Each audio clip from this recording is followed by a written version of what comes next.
So there's a story about a bird that was trapped in a room of a house with both window and door wide open. Now, the bird knew that it should fly out of the window in order to be free again. But yet, it found itself unable to fly out of the room. So it just flew around, and then it would take frequent breaks on top of the door, right?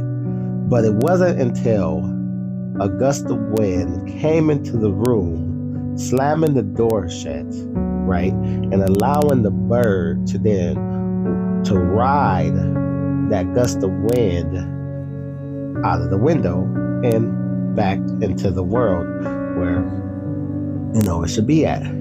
And we find ourselves in situations where we know we should be following God, but the enemy is standing there with the door to all of our past and sinful activities just wide open.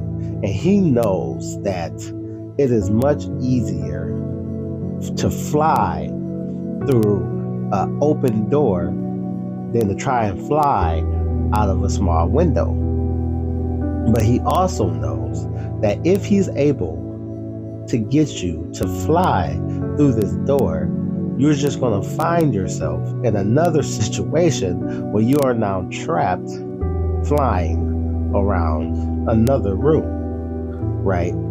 But Matthew 3:13 says that the gate that leads to destruction is wide, and there are many who go through it and go down that road. But narrow is the gate, and difficult is the road that leads to life, and few finds it.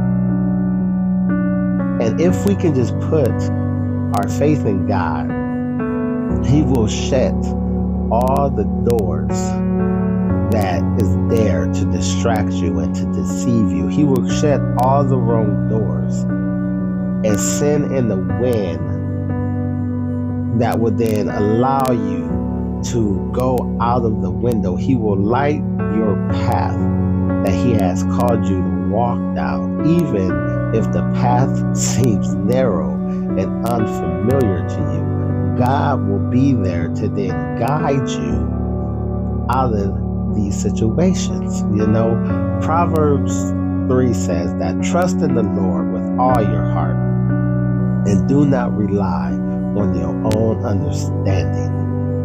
In all your ways, trust in him. And Psalms 19 says that your word will be a lamp to my feet, right?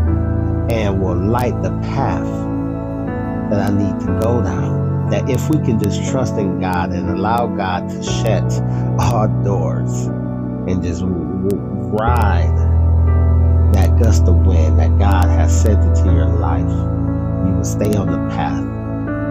As narrow as it seems, as hard as it seems, as long as this path may look, right? It's a path that leads to salvation. It's a path that leads to eternal life.